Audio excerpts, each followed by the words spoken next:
didn't really plan to go into events when I first started my business, but found out that there were a lot of women out there who were interested in a career in sports and athlete development. There's not really a lot of training and academic preparation, and so it's become a pretty cool niche for me.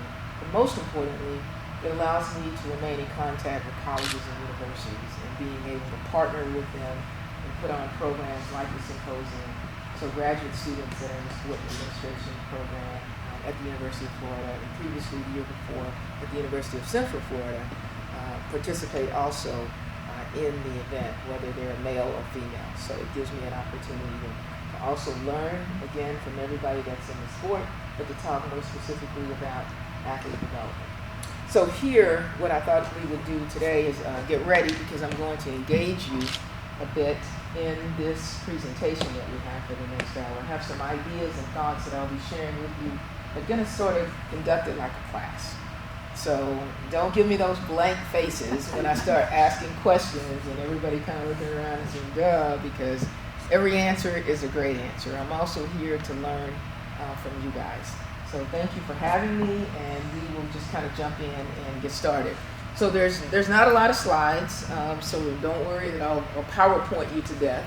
But these are the three things that I wanted to actually talk about today during the time that we have together. I want to challenge your mind a little bit as primarily students, undergraduate and graduate, faculty as well, I'm sure. I want to talk about the future of sports business, because I believe that most of you in the room have some association, whether you're a coach or administrator or a student. You're interested in sports, either as a career, no matter what area and space that you're interested in. So if that is the case, then you want to know something about what's in the future. What are the trends? What is ahead for us?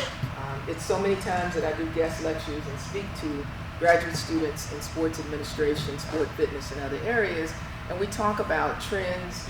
We talk about things that are happening in the field, and I'm always amazed that students have no idea, but they say they want to study this space in this area. So I think it's important to talk about what you think is coming in the future, and I'll share my thoughts.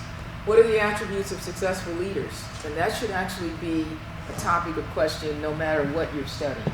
We're all leaders, or we're all aspiring to be leaders in different fields. And that it probably is the core of our conversation today that we want to take away from this, because you are the next generation of leaders.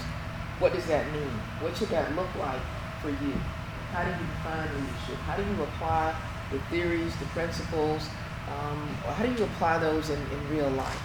And how do we look at the leaders today? How do you evaluate them? What are those characteristics and qualities that are really making a difference? Because last night during the talk, I talked about how athlete leaders are leaders not only in their sport, but also in the world and in society. And as we see that, we see a tremendous opportunity for this group of individuals, those of you that are athletes and not athletes actually, to actually impact society in a greater way, even beyond sports. And we know that sports is often seen, regarded as a reflection of society. And then third, I wanted to talk about professional development. What does that mean for those of you, particularly again, who are students? What are the kinds of skills that you should be learning now? What are the kinds of characteristics? What should that skill set look like if you want to go into this field of sports administration, sport management? What should that professional development look like? Everybody knows what internships are, what job shadowing is. But students often ask me these questions. What should I be doing now? What should my experiences look like? How do I get those experiences? So these are basically the three things that we're going to talk about, and then we're going to save some time at the end just to open up for some Q&A. So we'll start with this question. Here are my thoughts about what the future of sports is going to look like and what some of the trends are in the future. And I would love to know what you think, if you agree or disagree, and then we're going to kind of break these down. So we know what a trend is. It's something that's happening now, but there's also a future trend. There also become challenges and opportunities in whatever field of work or study that you're in. We want to talk about those. So I have identified some that I see and that I think, based on my experience and based on my knowledge of what's happening in the industry, technology, and that covers a lot of different areas that I won't get into right now because I want you guys to discuss this. Esports, I mean, you're familiar with esports. It's going to be a huge area within sports in the future. Athlete welfare and what I call autonomy, meaning really athletes are beginning to take control more of their own brand, as you guys know, and they're beginning to drive the sports business. If you look at people like LeBron James and Maria Sharapova and people like that who have taken their position and their status as athletes and become business leaders within their own brand, but also beyond that. Gender equity, diversity and inclusion, obviously I feel is a huge topic. If you think about what's happening in the world today in sports and who those women, female athlete leaders are and what does that mean. And then finally, governance. And what I mean by governance is just kind of basically things like what's happening now at the NCAA, the Fair Pay to Play Act, and what that will mean in terms of the collegiate landscape. What will that mean? Also on the professional level, one of the issues the government has become involved in the Fair Pay to Play, but at the college level, we have the mental health and mental wellness aspect, that hasn't become law, but we see that as a huge trend. So these are some of the things that I see that going into the future, that as sports leaders, regardless of which area of sport that you go into, are things that we see on the horizon. So is there anything that's missing that you guys can think of, a topic that we can throw and add to this list before we kind of break it down? Anybody agree? Anybody disagree with any of the topics that we have up there? Don't disagree, but I want to add, so some of my research I've been doing in sport betting, gambling. Oh, gambling, thank you. It's beginning to be more popular and seeing a lot more in like the mainstream, especially like ESPN, Fox News, things like that. I have some ideas for what I think it would look like in the future, whether that's right or not. Absolutely. Great, thank you. See, but yeah. Yes, absolutely. Gambling is a great one. Yes. Anything else? I think an area that definitely needs to be focused on is the economic landscape and the financial aspect of sport. Because sports fans or family going to their games, the prices are becoming outrageous.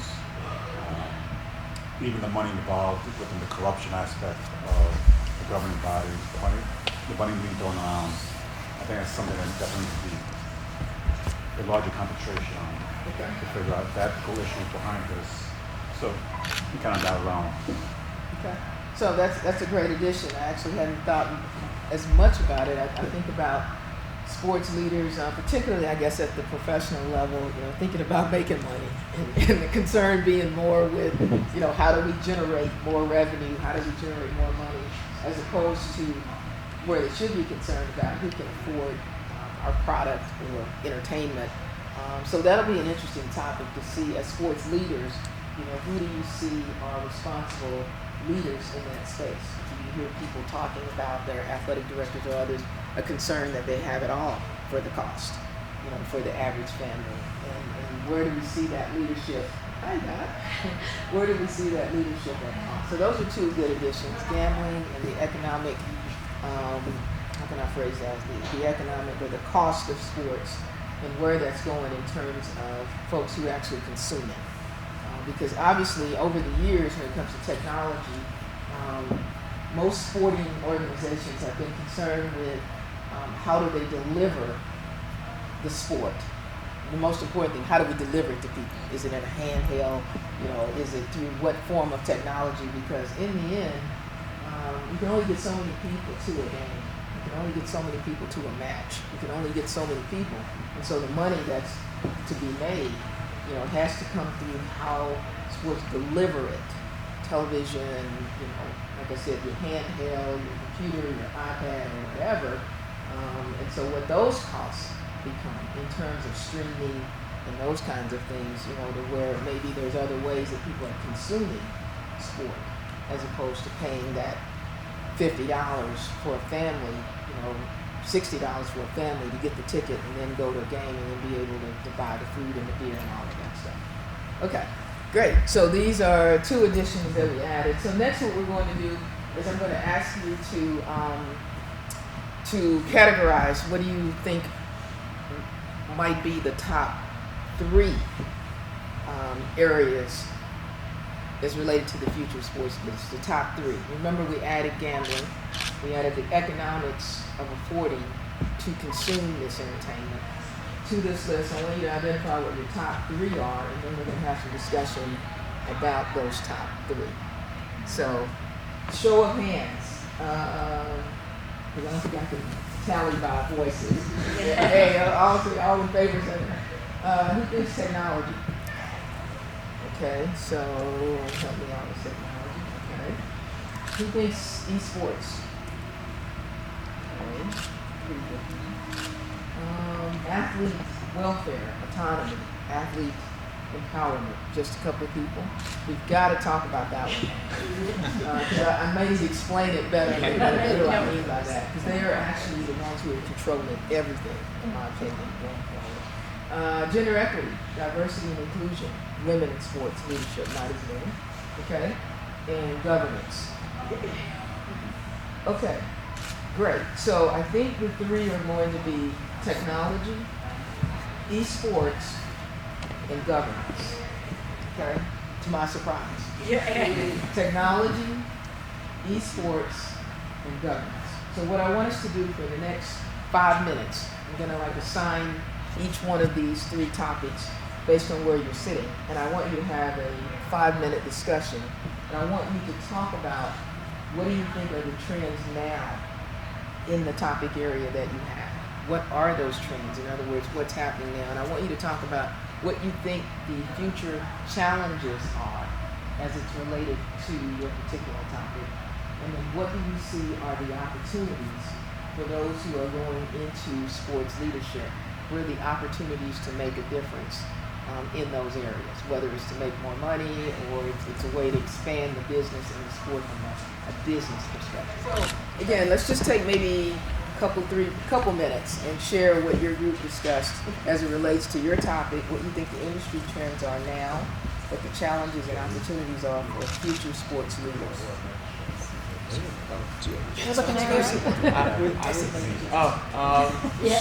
So with esport and trends, some of the trends we're seeing is like live events. Competitive teams at schools under the NCAA, but not under the NCAA because the NCAA doesn't sanction it. With recreation and academic programming, so people being involved in esport from a recreation standpoint to be more social than just sitting in their room and doing it by themselves and playing games by themselves. It's becoming more popular in school settings. There's universities and colleges that are not necessarily creating venues, but having at least rooms or somewhere where they have monitors and the processing units to be able to have students come in and play and also monitor it, so the university can kind of cut people off and make sure that there's limits on how much people are playing. There's challenges because anybody can compete in esport. I don't think we really spoke about this, but with the NCAA, they really don't want to be a part of it because it's hard to regulate, I think, because really anybody can do it, and also the money that's involved is a problem for the NCAA too, because 16-year-old kids are winning millions of dollars competing. But there is opportunity. So like we talked about, we had a panel here. My class had a panel on esport a week or 2 ago. And some of the opportunities to talk about were academic programming for a major or a minor in esport management, which we're seeing a little more and more of late. The recreation programming, which is just like in our wellness center, having an intramural team or a club team, or even a competitive team that competes with other schools. And then just the jobs and event management, esport management as well. Excellent. What do you guys think? Give them a hand. Very well thought out.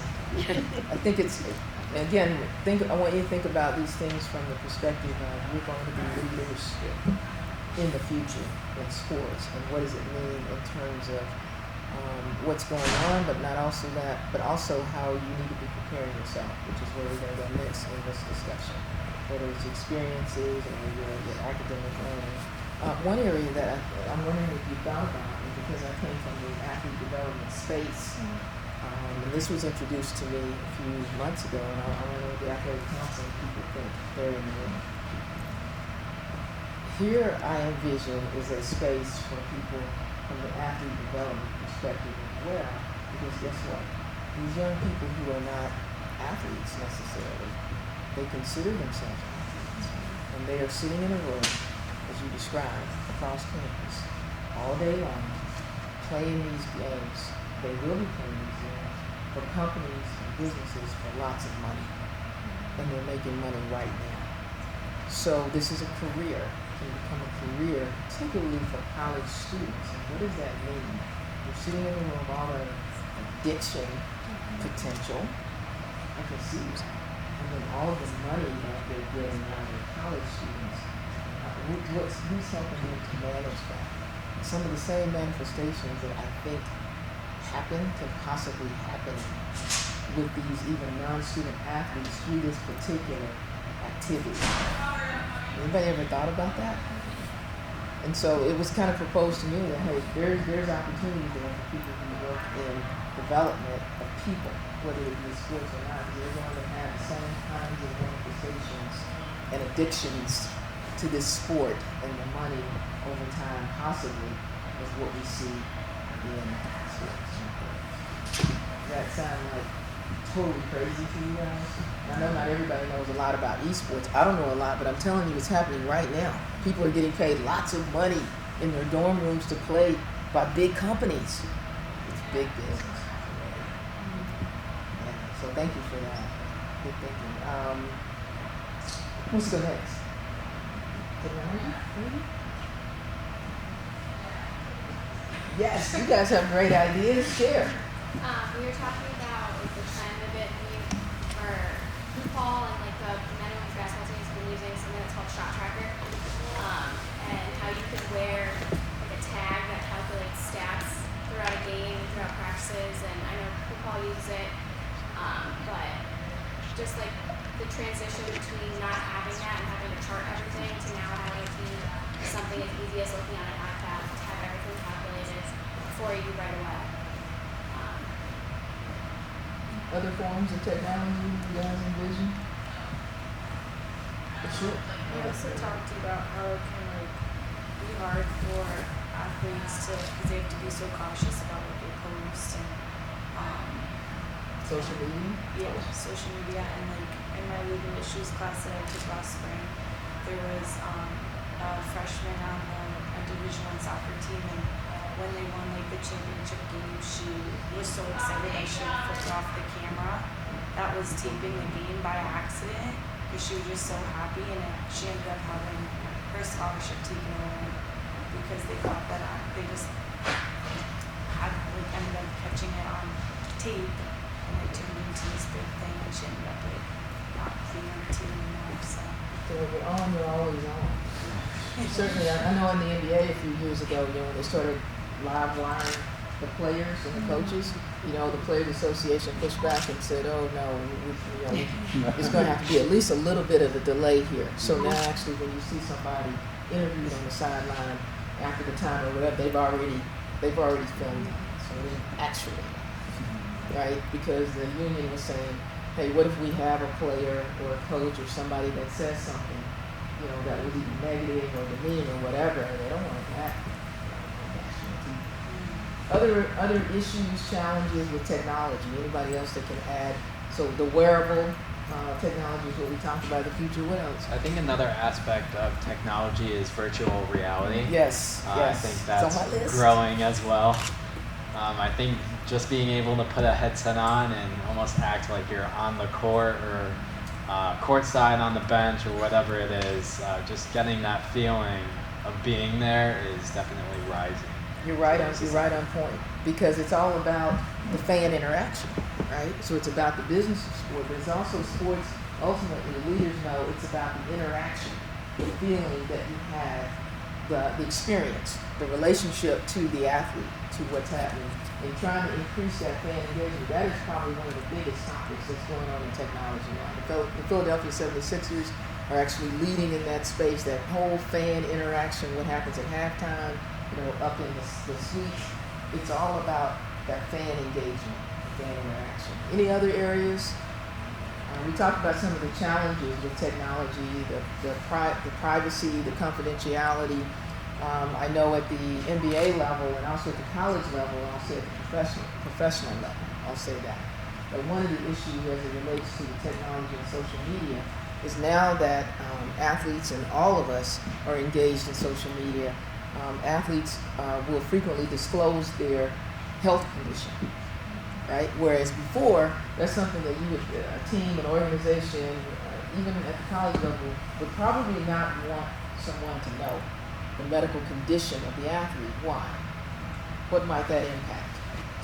Sports betting, gambling. There you go. Exactly. Because now if you know that, hey, Kevin Durant's, injury situation is such and such, that information might get to somebody else, and then that's impacting gambling. So I don't know if they've ever found a way to deal with that, but athletes frequently now talk about their medical condition on social media. So there's probably a lot of implications for that. Technology, anything else that you guys have talked about? We've talked about sponsorships, digital marketing, health, wearable technology, the whole experience. Like you said, the way we watch sports as well, and even like extended reality too, which is like esport and VR. But the way we watch and experience too, I think is why we see like a downtick in attendance. Some things we talked about. We actually talked about sports betting with technology too. Some things that some other countries are doing with their gambling, like one-click type of technology that Amazon has, and how some things could change. And I think just the way we view sports is like, I don't like to go to games a ton because on Sunday I like to watch all of the games, not just one game. So just like all different sports too. Yeah, exactly.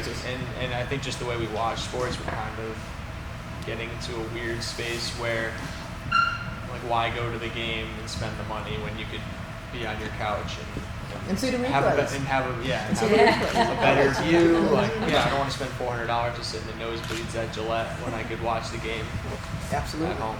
And what about live streaming?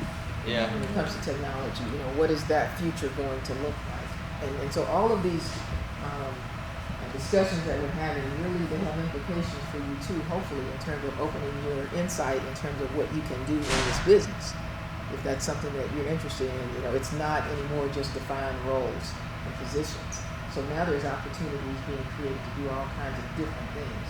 So for those of you that are students, that's also a part of why we're having this conversation, is to open your brain. What's the future, and what can you be doing now to prepare yourself to set yourself apart from traditional positions? And then we have one last group. You guys say governance?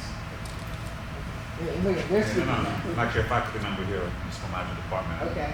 Nice engaging with these students that are That makes sense. So, some trends we noticed came up with a lot of issues. We see that governance bodies don't exactly make the greatest choices all the time. Obviously, they're influenced by money, even way too much. And, that we found largely opportunities are to stay more ethical and talk about having better athlete relations, building from the ground up instead of saying, having these old guys at the top and taking all the money. Easy on that. Hey, gray hair guy. Got the red quote. But just kind of building up, working up the chain, working with everybody else, and then being more socially responsible. And it's better leadership in there. There's better examples. That way they don't have such a bad stigma of kind of do governance. You're like, oh, there's an issue here. Give examples, but especially FIFA. Like that, it's people say gymnastics in the IFC, especially if you the World Cup in Qatar. Just list them off. Obviously, focus on social responsibility as well as being more ethical with money. I love it. Actually, that was some of the things that we touched on last night as we talked, when we talked about social responsibility and some of the social justice activities that we're doing with our athletes, but also our leaders. Not only political, but even in this arena, which we have the opportunity to influence a lot of things that happen. We're going to talk about ethics and leadership and discipline. That was excellent. Give me a hand. Very good. Very good. Great discussions there. Some things that actually I hadn't thought about. When I thought about governance, primarily, again, I'm stuck on the fair pay to play. And the fact that really got pushed by politicians, right? The governors deciding that we're going to pass these laws, without perhaps a lot of thought to how is this going to be implemented, and what is the impact going to be on universities and athletic departments.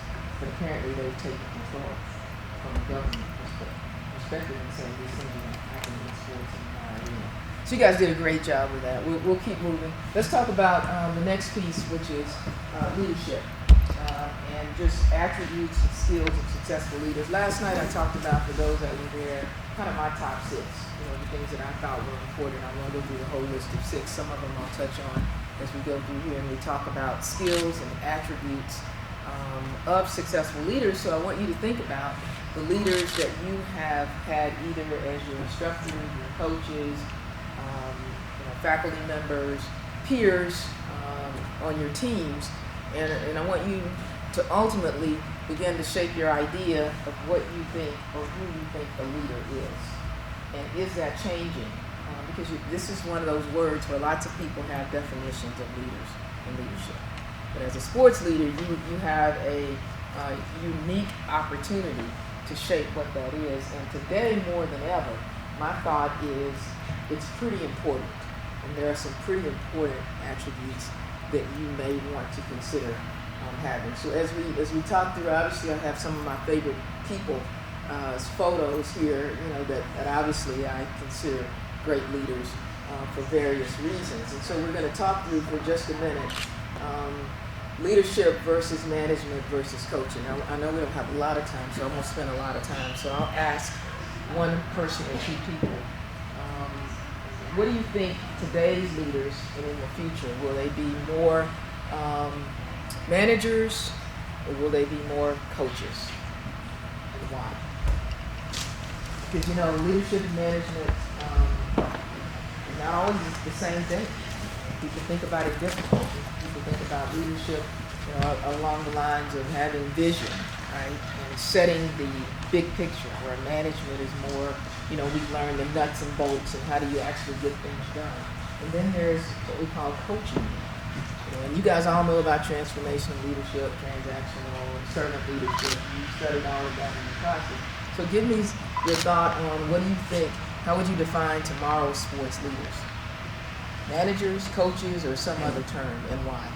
I would say coaches, simply because it's multi-generational. So as we're getting into a new generation in sports, that a lot of athletes may want to have that coaching experience versus having that management. They don't want that control. They want maybe that cohesion, that collaboration. So I think as a leader, it's important to have that coaching approach versus that management. No, that's great. But how would you distinguish, how would you describe then what coaching is? If there were a few terms and you said this is what coaching is and this is what management is, how would you define the two?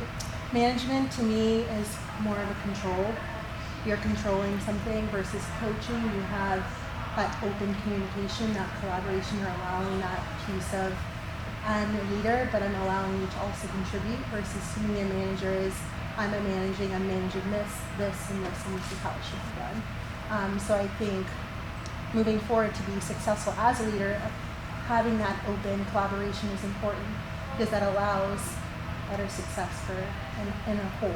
And that's where I was going to. Thank you. Is like, what does that mean? Why? As a what whole, yeah. You think the outcome is more successful? More successful. Yes. Yeah, I was just gonna add, when I think of leadership and coaching, I think of mentorship, and the coach is being a mentor to these students, these athletes that are trying to grow as an athlete and just as a person in general. I love that. I love the mentorship aspect of it. Anybody else want to add to that? Okay. Good. Coaching? I would just say that those are really well put, both those statements. I really appreciate hearing you say that. I really appreciate the generational aspect of your point of view, which was really nice. The one word I would mention with leadership is influential. And so I would definitely discard management, because if we're influencing, we're teaching, we're coaching, and maybe generationally we're just doing it a little different way as the years go by. What I hear continuously is communication now. We're going to get to that one in a minute. Like, what does that mean? Whether it's verbal or actually interactive. If you know exactly what's coming, a good manager can really be helpful, because they can use the past wisdom maybe, and in the unknown, a coach then might be really important to let people use their expertise as it develops. So you asked us about changing times, so it's really nice to hear Yeah, hearing it coming from you. Yeah, Yeah, yeah, it's really absolutely. Like, yeah, sounds good because you're it. We're done now. We can end the session. We can go. So let's talk about ethics and the importance of ethics. Okay, this kind of came up a little bit before. Someone mentioned ethics as being important. I actually named ethics or ethical leadership as one of the most important ethics qualities for me that I've seen at all levels. And I think obviously all these individuals that I've pointed out represent that, particularly Adam Silver, because of the kinds of decisions that he has had to make in a very short period of time coming into the NBA. And I think back to the Donald Sterling situation out with the Clippers and the decision that he had to make in terms of pretty much forcing his owner to sell his team. It really does come down to some ethical decision making. More so not just the pressure of the kinds of comments and racially that he made, but you have some other decisions. You don't have to fire somebody. There's nothing requires you to fire somebody and to let them go or to take your team away. That's a decision that you make as a leader because that is something that's important to you in terms of your values and your ethics. In the class I teach at Michigan State, it's a women leadership and sports class in the College of Business. We talk about what is ethical leadership. There's actually a good chapter in the textbook that we use on ethical leadership, and it presents the students with models of ethical leadership, and it gives them the different things that they need to consider. Some of the definitions have to do with making a decision ethically is made within a framework, within the community that you're in, what's acceptable within the society. All those things you have to factor in as a part of your decision when you're making an ethical decision. Values. What's the relationship between values and ethics, do you think? Is there one? We talk about values a lot. Values what are important to you. When I career coach young people and young professionals, I always talk about your values. We start out first identifying not only your interests, your strengths, and all the things that you think you want to do, your personality, but in the end, your values should weigh as much as anything, if not more. Because there will become situations at some point in your life and your career to where you'll have to make a decision one way or the other, and it's going to come down to not necessarily what you know, what the dollars numbers are, but what you feel within here and what you can stand up for. So values are really important, and that can be your final determining factor when you have to make tough decisions. And if you're working in sports, you will have to make tough decisions that not only have to do with money, have to do with people's lives, have to do with, like I said, with business, and deal with those consequences. I live in Houston, Texas, where Daryl Morey made the comments recently, remember, with the Rockets and the whole Chinese situation, okay, and how Adam Silver had to respond to that. I also live in Houston, Texas, where the owner then of the Houston Texans made the comments that he did about the athletes running the asylum a few years ago, remember?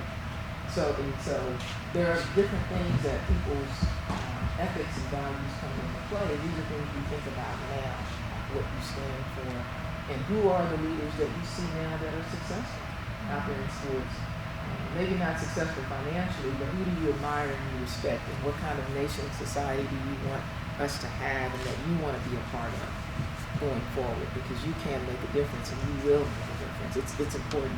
Corporate and social responsibility. I think the young man over here talked about social responsibility last night. We talked a lot about athletes and how involved they have become more through social justice and social responsibility. And why is it important for businesses, particularly sports organizations? Why is social responsibility, corporate responsibility important to business? Is it? Does it affect the bottom line? The relationship with your community and your audience. You know why the NBA cares is as big as it is? Because David Stern decided and knew the importance not only connecting with the community, but how important it was to his business and to his brand. And if you see a lot of the advertisements in most professional sports leagues, particularly the NBA, it's always about kids, right? It's always about in the community. It's always about NBA cares. And that's not just by itself a social responsibility, corporate approach. Guess what? Those 7, 8-year-old, 10-year-old kids in 10 years are going to be season ticket holders in the NBA. It's about the business. They're all related, and it's genuine in terms of young people involving players. But ultimately, there's a business sense in case for corporate responsibility. And it's not just sports leagues. You know, there are other companies like Gillette, you know, that are out there, and some of the others that are leading. So if you end up in another industry, there's a lot of research on this space that we don't have time to talk about today, but do some research on corporate responsibility and sort of the impact on business, and you will see how it's important in whatever it is that you do, even in sports. Other attributes of successful leaders, we won't talk a lot about these, but in my opinion, they're strategic thinking, obviously. It goes along with being visionary and thinking about not only what's happening now, but what's going to happen in 10 years to be leaders in the field. I think the NCAA may have been thinking about this pay for play, but nothing really happened. So it's kind of like, you know, GM and the cars in the United States, you know, for so long we didn't get on board and change the size of our vehicles, and then all the European and foreign countries came in, and we see what happened in the automobile industry. Okay. Last piece for today that we want to talk about is, so what does it all mean in terms of your professional development? You know, what are the important skill sets, attributes, characteristics, some of these things that you hear like over and over and over again. Thanks so much for coming. Why are they important? So I think about skills, I think about knowledge. I'll say first in this order. Knowledge, you have to have the knowledge that you need in whatever industry. You have to have the skill set, but you also have to have what I call experiential learning, which I think that you can relate to at this particular fine institution. The importance of having an experience and connecting not only a physical talent with your mental ability, but with the spirit that's embodied in you. And how do you put all of that together and gain the kinds of experiences that you need in order to be successful in whatever career that you go into? So I like thinking critically, solving problems as we look at all of these skills, being innovative, but being able to collaborate. You know, I know we have different generations kind of out there now. We have millennials, we have Gen Z coming into the generation, and people kind of work individually, and we're all on social media, and we kind of give ourselves value based on our likes and followers and all of that. But really, collaboration is still important. It's still key. No matter what business that you're in, no matter what type of leader that you're going to be, you have to collaborate with other people. And that means that you have to be able to communicate. And not everything can be through social media, you know, or through your text. You know, working in groups now, I had the class I talked about at Michigan State. It's been a challenge getting people to work together in groups. And I think groups have always been challenging, but it's even more so now. Because even though we have group chat and all these other kinds of things, people don't talk to each other anymore. And I know some of these generational young people, you know, I know that you're kind of into your own thing, but when you think about leading and having followers and teammates and being part of any business or team, you have to be able to work together for the cause of the common good, no matter what generation that you're in. So as you look at the skills on the left, I'd like to know what you think are the top two. I know they're all really important. I asked my class this, but what are the top three that you would say that are most important skills of leaders? Including the others that I added, which was the thinking critically, solving problems is not up there, being innovative. Top three, what do you think is most important? I know they all are. But I always ask this because I want to know what you think. Negotiation and win-win. Negotiation and win-win? In that order? Yes. I think solving problems is a big one, because with whatever you do, there's going to be problems that arise. So a leader being able to solve the problem at hand is great for the team itself. Negotiation, solving problems. What do you guys think? Teamwork and innovation. Innovation and teamwork? Yes. I think teamwork Teamwork? and influence and sales. Okay, so when you think again back to leadership versus management versus coaching, okay, when you think that way again, what type of leader, manager, or coach are you? Does that prioritize what you think is important? Because remember, managers are more nuts and bolts, right? So you have to be more concerned with teamwork, perhaps, than if you're the commissioner. I mean, you still have to be worried with teamwork, but perhaps vision is more of a critical attribute if you're the commissioner of the sports league. Knowledge is important. We talked about different experiential learning. What do you think, other than, of course, internships and having an opportunity to job shadow. What else does experiential learning mean to you? In your experience here, even at Springfield College, what does that mean? Because there's a process that happens in experiential learning. You learn something and then something else happens in that cycle, as you can see. Can you guys relate to that in your own experience, whether it's your academic courses or in your coaching? What happens when you have the experience? Do you reflect on that? Does it give you some insight? And then does it affect the action that you take later? That's where you gain the value of an experiential learning experience. Now, all these things we kind of like whiz through, right, today in like 35, 40 minutes. That we could probably talk a whole hour about each one of them, but I know that everybody here is smart enough to kind of pick little pieces of all of this and say, what does it really mean, in terms of my life individually, and how do I think about these concepts of what a leader is, what those characteristics are, how do I apply to me what that means in terms of professional development, and who am I going to become? I talked about Gen Z. They're the first generation, right, that has grown up in a multicultural world. So as we think about different cultures and being diverse in different generations, they're very different than millennials. So what does that mean in terms of their experience, technology, their leadership capacity, and all of us to be able to work together? So that whole purpose is to think about how do these things roll together, and how do you, as you go forward, particularly in sports, because we have a great, tremendous opportunity to change the world. This is what we do, this is what we love, whether it's athlete development or whether it's technology or whatever, to really do that. So I want to really encourage you guys to continue the great work that you're doing here. I've heard a lot about your program, Dr. McAllister, and it's really been quite a privilege to be here to share with you and hopefully learn some things I know that I have during the last couple of days. So thanks for having me.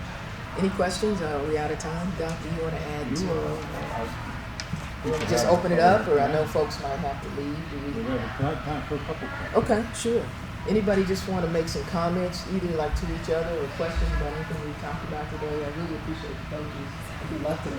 Thank you. Any thoughts? Anything you guys want to share with me you think that will help expand my knowledge as to what's happening millennials today? Yes, sir.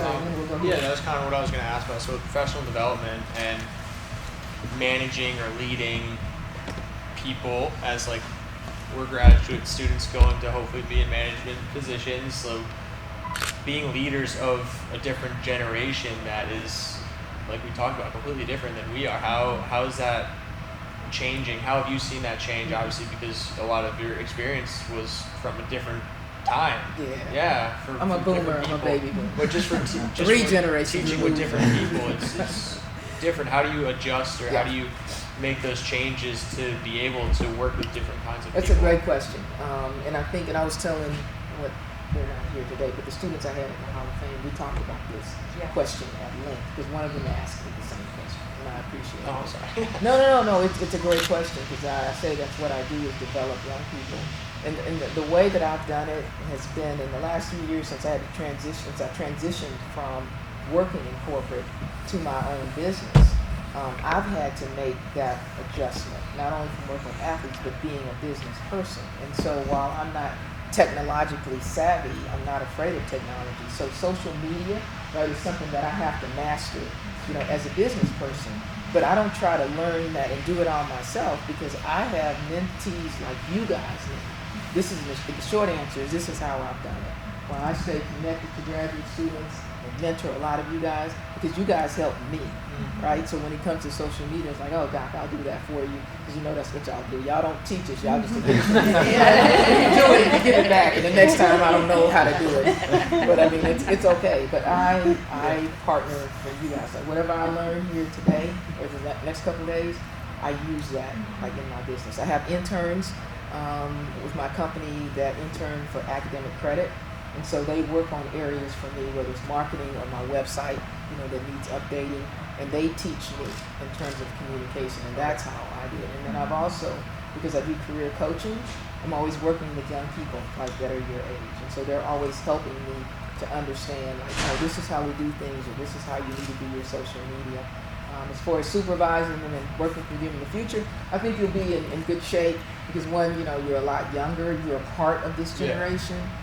What we learned about Gen Z, which I'll share real quickly, is that here was the analogy they made, was that millennials, you guys can operate 2 or 3 devices at once. Gen Z's like 6 or 7 or 8. They can manage 6 or 7, so their brains are like almost moving faster and do their homework like 7 things. So you learn from each other.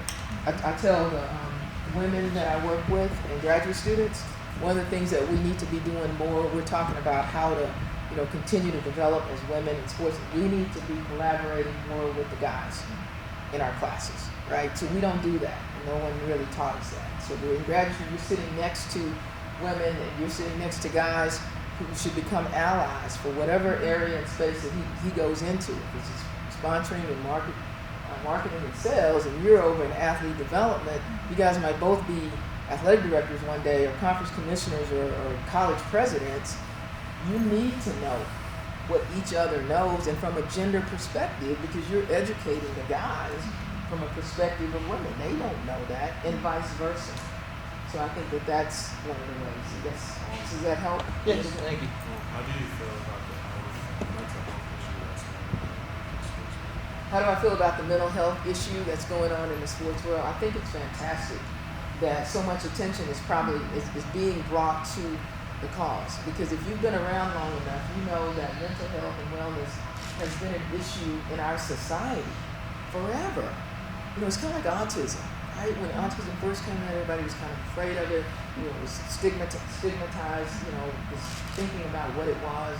It's like ADD and LD, learning disability. And now it's like there's no big deal, right? But look how long that it took for people to accept autism. You had to start having stars, who had kids who were autistic.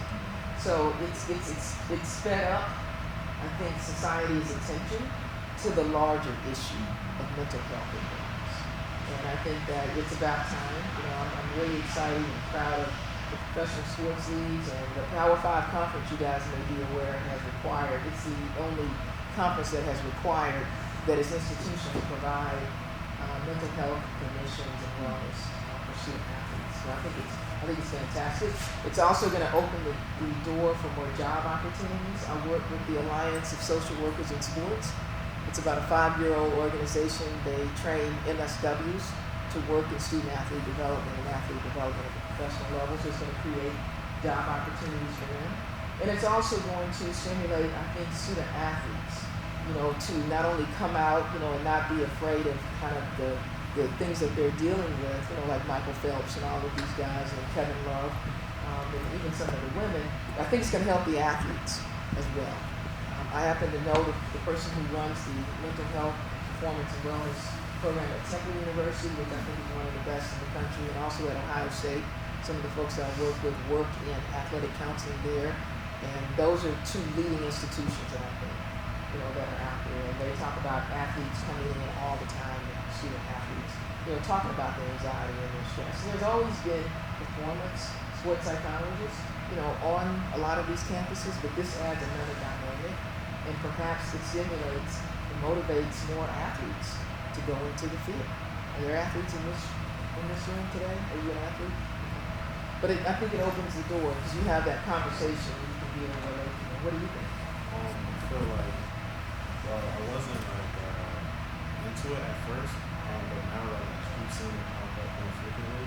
Like with the Kevin Love situation, I watched the video and the student leaders were talking stuff like that. But he plays in the arena forward from people, so that was interesting. Kind of like blew your mind that you can have those kind of issues. Talking about Kevin Love. You think about college student athletes who are the same way? I feel like they go through the same thing. I really live with them because they have a student talking about their professional and just like professional. So with academic school, I feel like that think about things academics or coaching and sport and those are all stuff. You got it. Yeah, absolutely. But you just never thought that superstars and professionals had to deal with these kinds of things. When you think about the pressure and the expectation, and they are like normal people. Have you guys seen the interview with Jerry West? I saw this when I was at the NBA. You gotta see it. You gotta see it. Just Google it. Jerry West, you know he's the logo. I have to say that. It's like such a secret of who is it. It's Jerry. But if you Google Jerry West and watch this interview that he does, we showed it to players when I worked at the league as a part of our education session. Jerry talks about throughout his whole career, it blew people away when this came out. He was depressed throughout his entire career. And he discloses this in this interview that he did. And he said he would just go home and just lock himself in a room and just be sad all the time, like Kevin described, this up and down feeling that many people have. They're not just athletes and are able to come back and perform. And that was the most eye-opening thing to me. And that was several years ago when I saw that video. Because you would have never thought, again, that he would have had any kind of problems and issues. So, like I talked about last night, in the talk/lecture, I guess, that's the beauty of sport. I think that it has the capacity to open people's eyes, to bring situations and issues to life that are happening in society, and that put young people like yourselves in the position to bring your perspectives and your experiences to change the world. And that is what makes us great as a nation. And that's what's exciting to me to just be a part of that.